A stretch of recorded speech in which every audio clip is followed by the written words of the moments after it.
Good morning বন্ধুরা, তোমরা সবাই কেমন আছো? আশা করছি সবাই ভালো আছো। দেখো সকালবেলা মেয়েকে পড়তে বসে গেছে, এখন ওর দিদিমণি আসেনি। ও যার সঙ্গে পড়ে ওর দাদাটা এসছে, ও দুজনা খাবার খাচ্ছিল, ও ওকে দিচ্ছিল, ও ওকে দিচ্ছিল, শেয়ার করে খাচ্ছিল।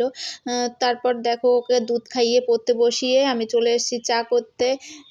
আমার চা পাতা চিনি টিনি দিয়ে আমি একবারে বসিয়ে দিই, তাহলে জালটা ভালো হয়, একসঙ্গে হয়ে যায়। তারপর দেখো আমার চা হয়ে গেছে, চাটা সেঁকে নিয়েছিলাম। তোমার দাদাভাই বলছিল চা করো সকালবেলা, ঠান্ডা তো এখন একটু চা খেতে ভালো লাগবে, না হলে আমাদের খুব একটা প্রত্যেক দিন যে চা খাই এমন না।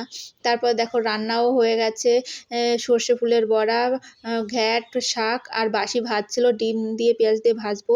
আমার শ্বশুরের জন্য ভাত বেড়ে নিয়েছি, তারপর মেয়েকে খাইয়ে দিয়েছি। মেয়ের বাবা ওই যে চুল কাটাতে নিয়ে গেছে। আমার মেয়েকে কেমন লাগছে চুল কাটিয়ে? আমার তো মনে হচ্ছে একটা ছেলেও। তারপর দেখো জামা কাপড় ওকে স্নান করিয়ে দিয়েছি, জামা কাপড় ছিল সেগুলো ধুয়ে ছাদে মেলতে গেছি। তারপর দেখো মেলে দেওয়া হয়ে যাচ্ছে। কালকে আমরা বড়ি দিয়েছিলাম, সেই বড়িগুলো শুকাতে দিয়েছি, তোমাদের দেখাচ্ছি কেমন হয়েছে। খুব একটা ভালো হয়নি, আমি পারি না খুব একটা ভালো দিতে। তো এই দেখো সেই বড়িগুলো এ কটা দিয়েছি, বেশি দিইনি। তারপরে দুপুরের রান্না ছোট মাছ দিয়ে টমেটো আলু দিয়ে চচ্চড়ি, আর সকালের শাক ভাজা ছিল, আর ট্যাংরা মাছের ঝাল করেছিলাম।